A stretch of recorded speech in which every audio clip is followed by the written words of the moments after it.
Well, good day. I was going to try to do this live, but looks like YouTube's added some sort of new feature where it put the video down small on the phone and I couldn't get it to go back. So I'll just record this and then upload it.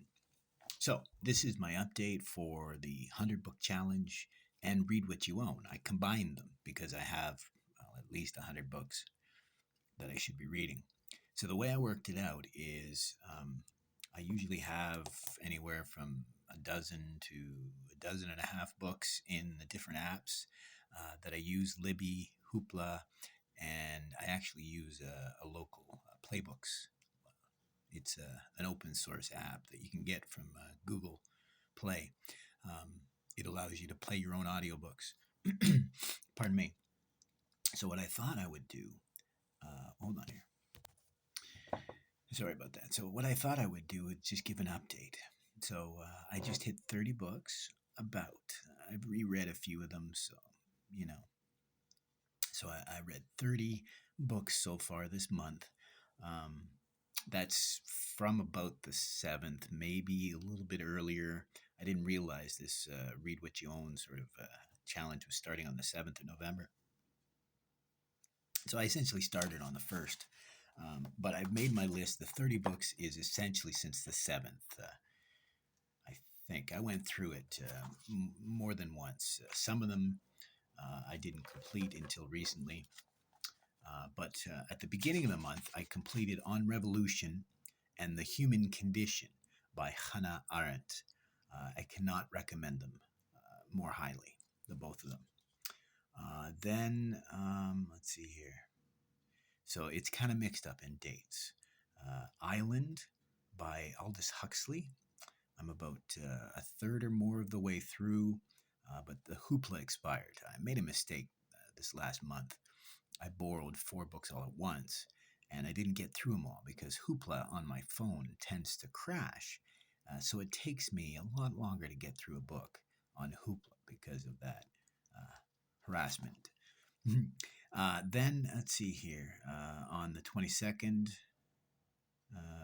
I returned. So I read it before the 22nd, both the Island I was reading, and just before I started the Island, I was reading or finished reading Love and Saint Augustine by Hannah Arendt. Again, I really love it. It's this idea of carnitas, a love that Augustine wrote about, and Hannah thinks it's very important because it followed her throughout her life. The book, Love and St. Augustine, was actually supposed to be her PhD thesis, but she had to leave because of the Second World War. So she continued to work on it for her entire career, and then it was published after her passing.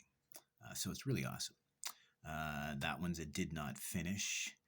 Inner Work by Robert A. Johnson. I read that one November 15th. I actually read it twice. So that's when I finished Inner Work. It's about using active imagination sessions, Carl Jung's active imagination sessions in your own life. The second half is excellent. It's all about how to access this intuition within oneself. So I cannot recommend that more highly. I plan on either getting a copy of it for myself to have it on the phone, or I may just borrow it again from Hoopla and reread it again.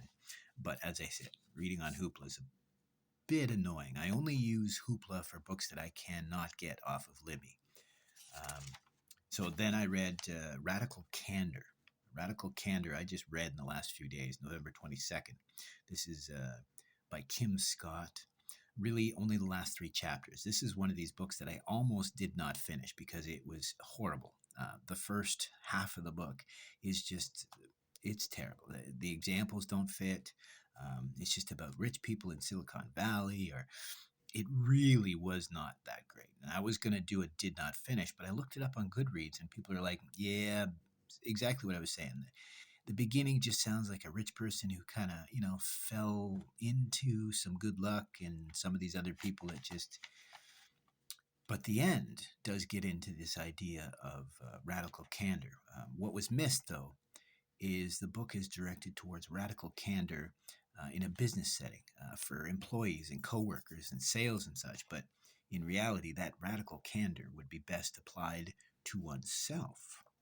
So I would recommend, this is the beauty of not paying for some of these books through the library. You don't feel so bad if you only read, say, a couple few chapters, or maybe even just skim a large portion of the book, because many of these books, I know when I was growing up, I was told a book under 200 pages wasn't worth publishing. So I feel there may be many authors who pad their books just so they seem larger, right? But if the information is value, I wouldn't bother. Then the happiness hypothesis. I thought that was excellent. Again, from Libby. Read that one November 12th. That's by Jonathan Haidt. Haidt, not Hate. Happiness hypothesis is excellent. It talks about what is happiness. It's more of a contentedness. It really does go back to what I talk about, Jung and Nietzsche, Hannah Arendt, this idea that meaning is what we apply. But don't forget what Martin Buber said. You have to take into account the other as well, right? I wrote this, that we are more within because we interact with the without. I wrote it better. I just can't remember what it was. Then I wrote. I wish. I read Atlas of the Heart by Brene Brown. That was November 11th or thereabouts. I read it twice. I thought it was wonderful, really excellent. Some of her stuff is a repeat of her previous stuff, but this Atlas of the Heart really is new material. It's a new, it really is excellent. And it even ties into Augustine's Carnitas, love, how important love and passion and feeling and empathy, as opposed to, say, pity, right? Sympathy as opposed to empathy. But that's a whole separate discussion. I've talked about how empathy and sympathy is not properly understood, particularly in English. Then actually, we had family. I've been sick for the last week or two, and we had family down. That's why you haven't seen me. But I've been keeping busy with the books. Had family down, and they reminded me of one of my favorite books, Wenjack. Wenjack by Joseph Boyden. This is a story about the young man who tried to walk home from one of the residential schools. And I usually recommend it because of one particular section, the links. Throughout, it talks about the Manitou or the spirit or a panentheist idea of what is nature, what is creation, what is spirit, what is source. And near the end, it's just this beautiful chapter when the links and Wenjack interact. I cannot recommend it more highly. I read it. I've read it before, but I read it again. I even found the audiobook. There is an audiobook. It's only about an hour long, and it's wonderful. The audiobook's wonderful as well. I shared it with my family. My niece loved it.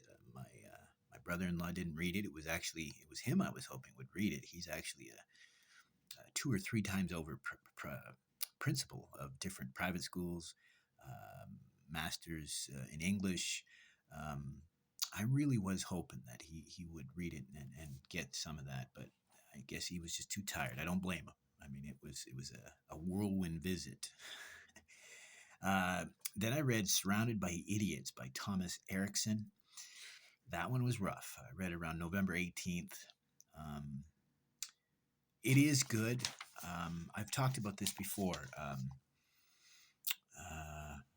Thinking Visually by Temple Grandin. In it, she does a great job talking about how not everyone thinks one particular way. Not everyone thinks verbally, as we tend to try to push everyone into, right? She talks about how many people are visual. And I think the missed idea is that we are all atypical, right? So some of us think visually, some of us think verbally, some of us are kinesthetic. Is that the term they use for physically doing things? But I argue we're all atypical, and that in reality we're a combination of all the above. Right? Same as there was a New Zealand teacher who just came up with the idea that some students learn visually, some learn auditory, right? And that was just made up, and it's not true. And the real truth is depending on the situation, right? Some people learn better in different situations than others, right? And that was the problem with. I apologize. That was the problem with Surrounded by Idiots. He talks about how there's different types of people, red, yellow, green, and blue people. But the problem is nobody is just yellow, blue, green, or red. Most of us are a mixture, right? It would teach you because if someone is all blue, then you know how to handle them. But it's not true. It depends on the situation. It depends on the day, even sometimes, right? Still, it's worth skimming, right? So, Do Hard Things, I actually just finished yesterday. I finished that one. I guess I read it over the 22nd and 23rd because it said here 22nd I was in progress, and I believe I tried to rewrite it down again. Yeah, here it is, Do Hard Things. Yeah, 23, 24. So I must have got the date wrong. It was actually between the 22nd and 23rd. I read Do Hard Things. Stillness is key. Oh, sorry, Do Hard Things. It's pretty good. It's mostly kind of like radical candor in the sense that um, it's good for people who just need self-talk to get through things. It's not going to work for probably the majority of people. He believes that you can just talk yourself into things. In reality, the truth is that we do tend to talk ourselves out of things, right? Self-limiting beliefs, but simply knowing that is not enough. I would maybe liken it to a type A cognitive behavioral therapy in a sense.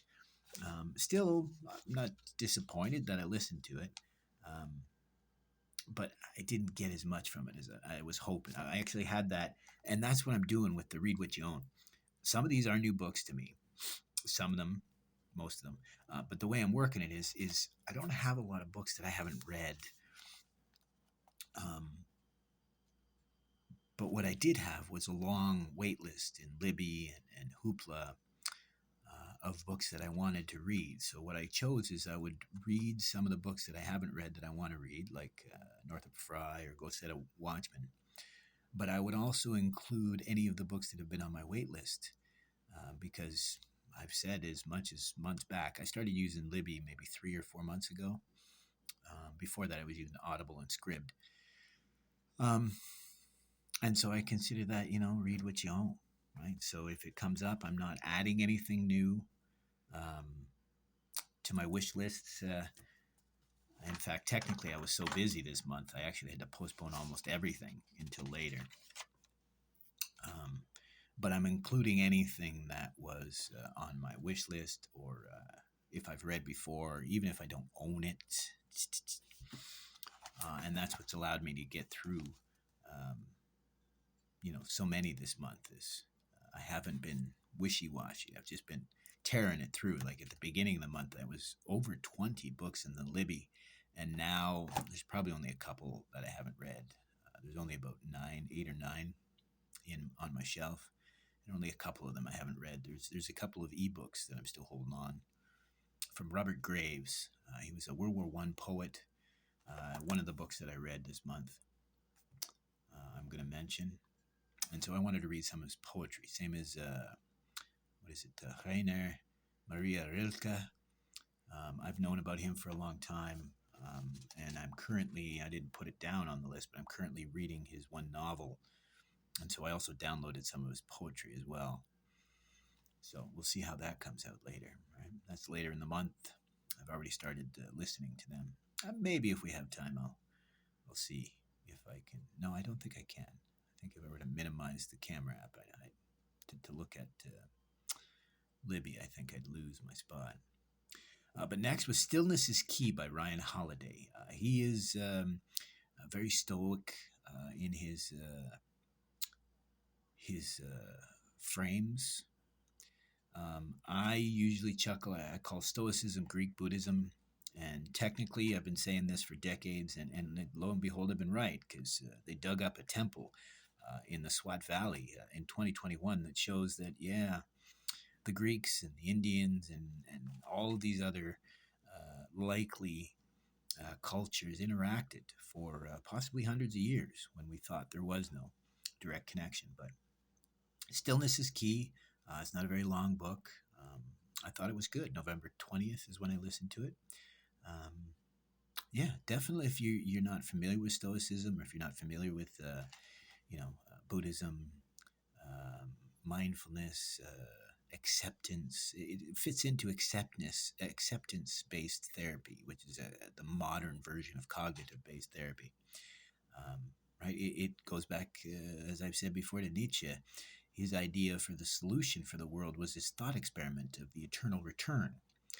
If you treated everything as ordered, good and bad, no matter how it's labeled, if you treat it as your destiny, as your fate, amor fati, as it's sometimes said, it just means love of fate.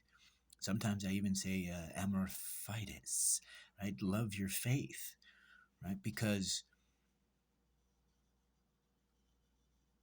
the key is having hope in the face of uncertainty and doubts. Really, truly, that is the key. And here's it did not finish. I'll probably go back to it eventually. I got about halfway through it. Was Nabokov's Lolita. That was around November 20th. I've actually renewed it. No, I had to go on a wait list and then get it back because I didn't start it. This one has been difficult.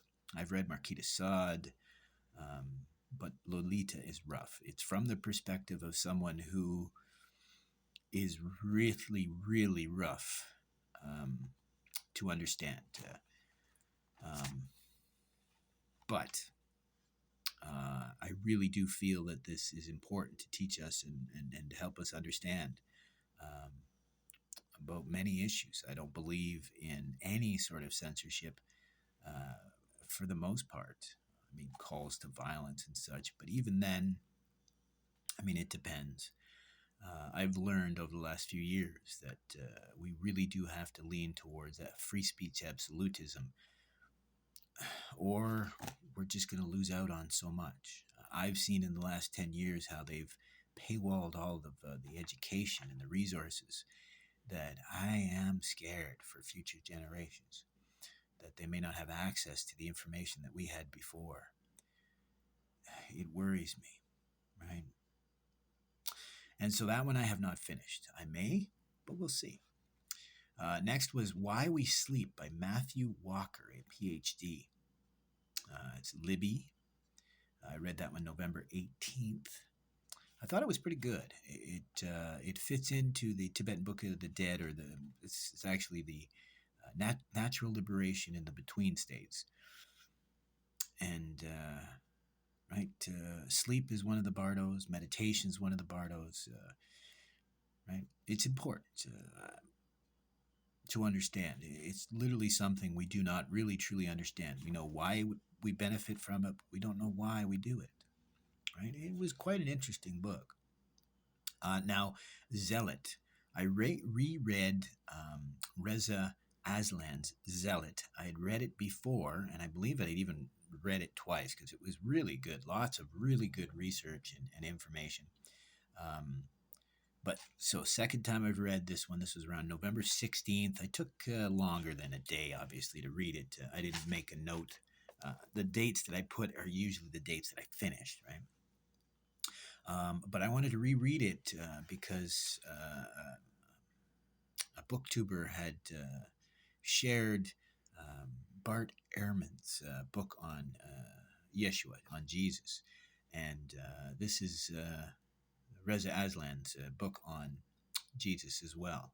It's about 8 hours long. Highly recommend it. Just as an insight, Reza Aslan was born and was an Islamic practitioner, became a Christian, and since has actually gone back to Islam. And it may sound weird, but it's really not that weird. Once you begin to learn for yourself about some of these teachings, it's not as difficult to see an affinity between these different traditions. Okay. And then I mentioned Jonathan Haidt before, The Coddling of the American Mind. That's Jonathan Haidt and Greg Lukianoff. So that's the second time I've read this book. It's pretty good. My interest is how we could change how we teach our kids. It's about a 10-hour book. I think it's worth it. You can go at a fairly high clip. It's not terribly deep, a lot of repetitive stuff. So you can burn through that one pretty quick. Jonathan Haidt is often quoted nowadays by many, which is why I proceeded to read that. I read Coddling of the American Mind while I was waiting for his other one. I was on the wait list for The Happiness Hypothesis. I read the synopsis of that book, and it was really interesting to me. That was November 15th or so.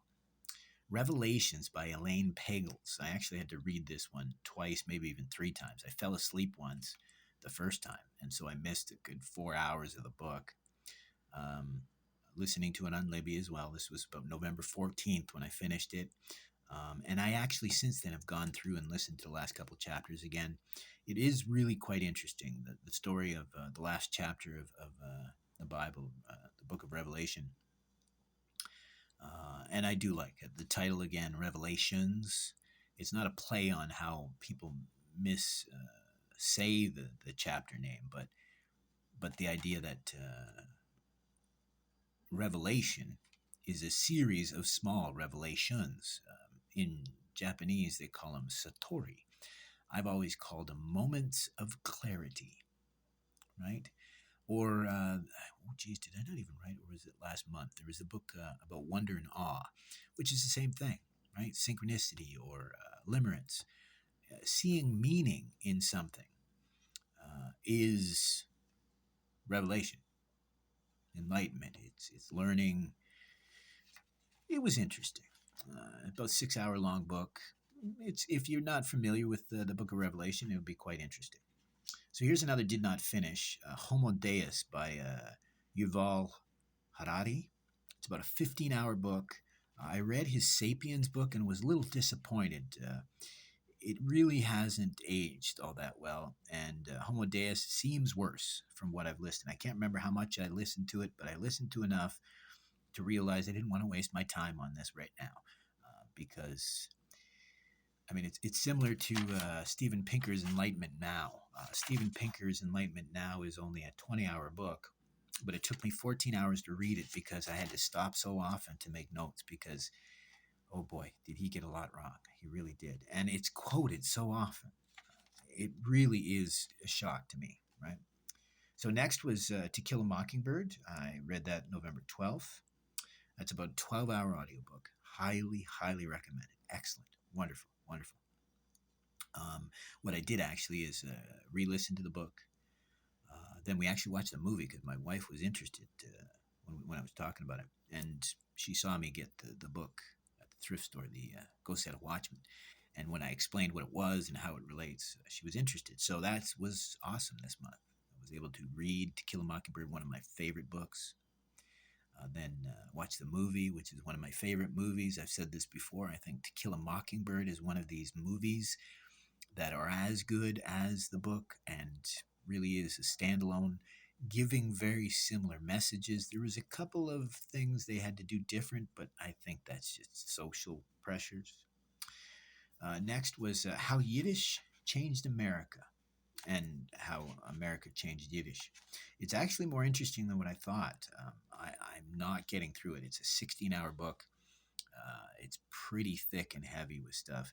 And what it is a compendium of poems, and essays, and stories just about Yiddish and America. It's really awesome. I'm going to have to postpone that one because just wasn't feeling it. You know what I mean? So I made that one a DNF. Did not finish yet. Next is Neuromancer. I actually listened to Neuromancer a while back, but I actually re-listening to it this month. I've listened to it once, plus a lot of backing up and re-listening. But then I'm actually 40% through it a second time because I think it is really awesome. Like the one thing I'll mention is misinformation in Neuromancer was a computer virus. Remember that. When the whole world is gamed, the only way to survive is to game the game. That's game theory. So I read that one November 12th. And again, as I said, I'm going through it again. I highly recommend, Neuromancer is William Gibson. And the movie Matrix is somewhat based on it, but I think they messed up the whole plot to. So next, this I read November 11th as well. You're Not Listening by Kate Murphy. I actually just skimmed most of the book because it was the second time going through it. I just did not finish the first time. This time I just wanted to see what was of value in it. And I ended up it only took about 2 hours to read a 7-hour book because most of the stuff is not worth it. Like, she's one of these books that you could read the first 10 minutes of a chapter and realize she's just going to go on and on and on about the same thing for the rest of the 20, 30, 40 minutes of the chapter. Right? So here's the next, Enlightenment Now. This one was a slog. It's a 20-hour book. Listen to it on Libby. I listened to it between October 19th and November 11th. It took me 14 hours to read, mainly because, I had to leave a bunch of bookmarks and stuff throughout because I found he did a lot of things. He said a lot of things that just didn't. Plus, he's quoted a lot, which surprises me. It makes me wonder sometimes whether people read the books because there's another example. There's a book that a booktuber was talking about, and I tried to leave a comment, but it's so tough because it's easily misunderstood.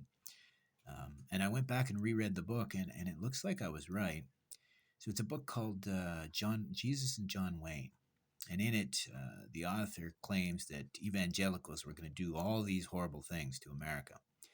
And in reality, it wasn't the evangelicals that did it. There was a group that has tried to, kind of do all those horrible things, but it wasn't the evangelicals. Are there problems? Sure. But the fact that this author was completely wrong and then people are still talking about this book 10 years after or more after its publication. And what shocked me, it's very similar to Go Set a Watchman. Having read it, I didn't get the impression that, oh yeah, this was awesome. I got the impression like, whoa, like, if you had left it a little more broad and not just, said, hey, watch out for evangelicals. If you just said, hey, we need to watch out for these extremist views, that would have been an excellent book. Plus, I was a little disappointed. She didn't really go deeply into John Wayne. He was quite interesting. He was definitely a complicated man. Then I actually read Poetry Unbound. This is another one that took me a while. I've had it from September 19th to November 11th. And the reason why is at first I just didn't get into it. But then when I started listening to these poems, it's a 10-hour audiobook called Poetry Unbound by Padraig Otuoma. He's an Irishman. And it's just a bunch of, 50 poems. Yeah, I listened to the heck out of it. It says I picked it up 15 times. I loved it. I thought it was great. Many of the poems were wonderful. Highly recommend it. And Padraig Otuoma, he's quite interesting. I think he went to seminary school, and he's a homosexual. So it's interesting, some of his takes on things, and particularly one of the poems. It's really well worth. So, this would be LGBTQ literature, right? But at the same time, it's universal. It really is. I love it because it humanizes these people instead of setting them apart. It'll be important because that's the message of Go Set a Watchman. So next was The Future is Faster Than You Think. And that's in Libby by Peter Diamandis and Steve Kotler. I read that between November 2nd and November 11th. I was a little disappointed in this one. It's okay, but I didn't think there was enough information in it for a book. Next was How to Stop Worrying and Start Living. I read this one around November 10th. I went through it a couple times. In fact, I even did a podcast about all my bookmarks because I thought it's an excellent book. I've talked about this before. I think if we were to make a combination of 48 Laws of Power and How to Win Friends and Influence People, you would have a near perfect book, for what they are. right? Both of them are wanting, but together they get close. Perfect. I'm being bombastic. Then I reread Nine Nasty Words by John McWhorter because it actually applied, and that's an ebook. It was actually something I was working on at the time, and it definitely fits. Once again, right? Nasty is in the eye of the beholder, right? Then I read The Gifts of Imperfection by Brene Brown. I actually read it twice. I thought it was so good. It's only a 5-hour book, but it really is beautiful. In Japanese, we would say Wabi Sabi, which is another book I highly recommend. I can't remember who wrote it, but you'll find it. Wabi Sabi. It's a book about the Japanese love things because of their imperfection, right? As opposed to, we may throw things out. I mentioned Good Omens. I've actually listened to it. I don't think I listened to it in November, but I put my hold and I put it as a reread, but I haven't had time. So I guess I probably thought I would get around to it, but I never did get to listen to it again. I really think Good Omens was excellent. I really quite enjoyed it. Neil Gaiman's Good Omens. I do recommend it. The TV show, not as much. But I think if you read the book and watch the show, you'll get a lot more out of it. Next was God by Reza Aslan. It's about a 5-hour book. I read that November 8th. That's my second time actually reading it.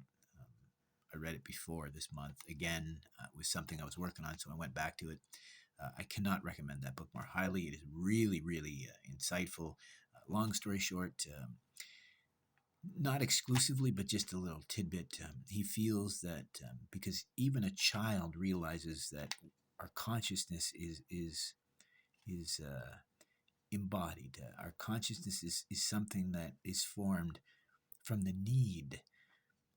We are more than the sum of our parts. So, as a young person, we realize the soul is extant, and therefore that's his theory in a certain degree, is that because we realize that we're meta beings by nature, there must be something beyond ourselves, right? He doesn't say we have to. He's just saying because we are such an incredibly complicated and fantastic creature, our potential is almost limitless.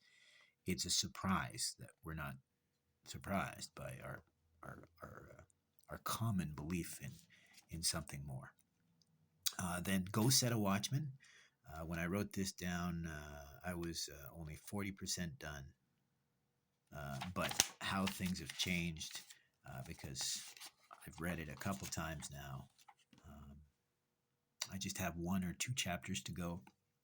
I've gone back through because it seems as though the vast majority of readers have misunderstood the book and the quotes. That Too Long didn't read. Atticus is not a racist. In reality, Scout was the one that had to come to understanding. It's interesting. And Uncle Jack is fabulous. So Germany, this is what's funny. Germany, 1923, that's actually technically the book that I began, the Read What Your Own 100-book challenge. That was November 7th. That's by Volker Ulrich, Germany, 1923. I've talked about how complicated Germany was post-war. Excellent book. He really gives you an idea of what's going on, right? I think I mentioned Radical Candor before. I don't know why I had it written down partially a second time. I must have started writing it down and realized that I'd already written down. Yeah, I've already mentioned Radical Candor. That's good, because it's not worth a second discussion either. Funny thing is I actually listened, because when I was young, Read What You Own, I actually got the Where the Wild Things Are, and I still have it, but I listened to the audiobook, and it's just as wonderful as it ever was, right? So that's by Maurice Sendak, Where the Wild Things Are. Excellent. Read it. Next was The Fire Next Time by James Baldwin. It was only about 2 hours long. I read that one at the beginning of November as well. Went through it twice. Um, and I got to say, he seems to miss a couple of things. Like I'd recommend reading this alongside of W.B. Du Bois, and I think you get a greater insight. But that's just me. Then Goodbye to All That by Robert Graves. That's another one I took a long time to get to. I had it September 20th to November. It's only 5 hours long, but it starts a little slow. If you're familiar with Tolkien, Lewis, the First World War, and some of the poets and the writers around that time, then you'll be familiar with some of the stories. And I thought it was awesome to read directly from Robert Graves, excellent poet, war poet, what have you.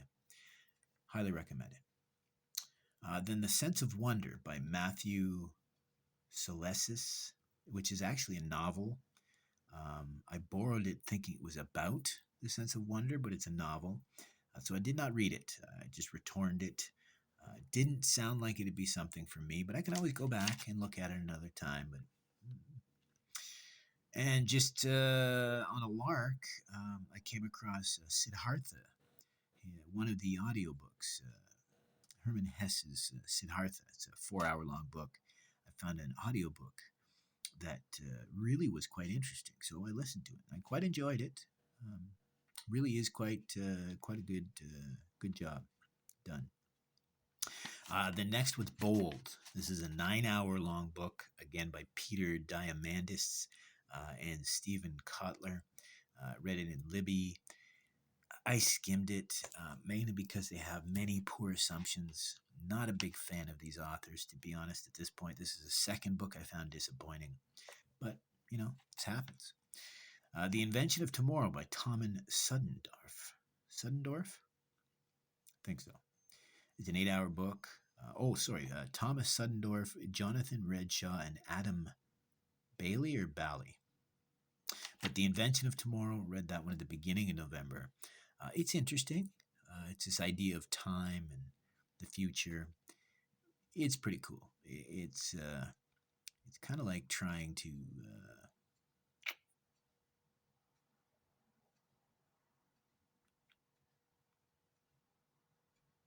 simplify the weird idea that is time. Right? Not get into the complexities of what it is and isn't, but just how it affects us, I guess you could say. It's worth reading.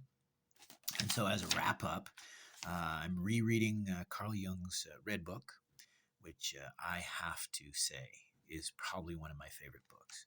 And not only is the book wonderful, and the two different editions you can get, there's a reader's edition without all of his folios and his drawings. And then there's the fancy edition, which I have looked at the digital version of. It's beautiful.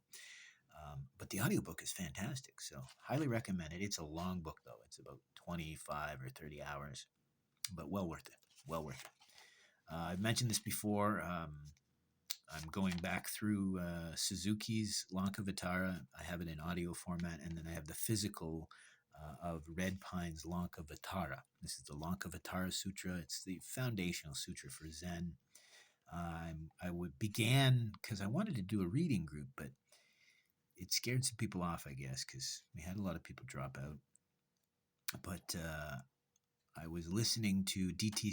Suzuki's translation, and I was going to read Red Pine's translation, the physical book.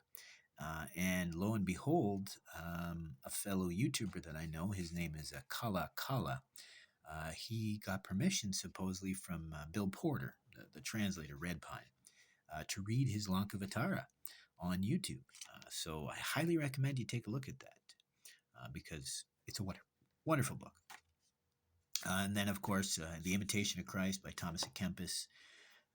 I have it on my phone to listen to whenever I want. Can't recommend that more highly. Get Stuff Done. It's actually Get Sheep Done by Jeffrey Gitomer. It's not bad. It's a 4 hour book. You can tear through it in a couple hours. It's really another one of these things that unless you can successfully talk yourself into things, book's probably not going to get you anywhere. And I guess the last one Get Stuff Done and Crucial Conversations are the two that I just read in the last day or two. Crucial Conversations by Joseph Grammy? Wow, my handwriting's terrible. I apologize. But it's an 8-hour book. Ron McMillan, Terry Patterson, and Joseph Gremme? Gremme? Um, Crucial Conversations. It just talks about how, and I think it was actually, well, I wouldn't have titled it Crucial Conversations. I actually would have found a title to explain that it's about how to, you know, really discuss anything with people, right? Especially in this day and age where people get their backs up for almost any reason at all. So I would highly recommend Crucial Conversations. It's touted as being, a book for business, so you can have difficult conversations. But in reality, it's a lesson for all of us every day. I mean, it's difficult to have even the most simple of discussions nowadays. So, but yeah, so that makes it about 30, I think. I'm about almost a third of the way through the 100 book challenge. Read what you own is what is it? You just keep going and just keep reading what you own. I like this because it saved me from buying some extra books. But yeah, the only thing I don't like about the physical books though is it's using up all of my flags. At least digitally, you don't have to go to the store to buy new flags. But so on that, have a fabulous day. Enjoy your reading.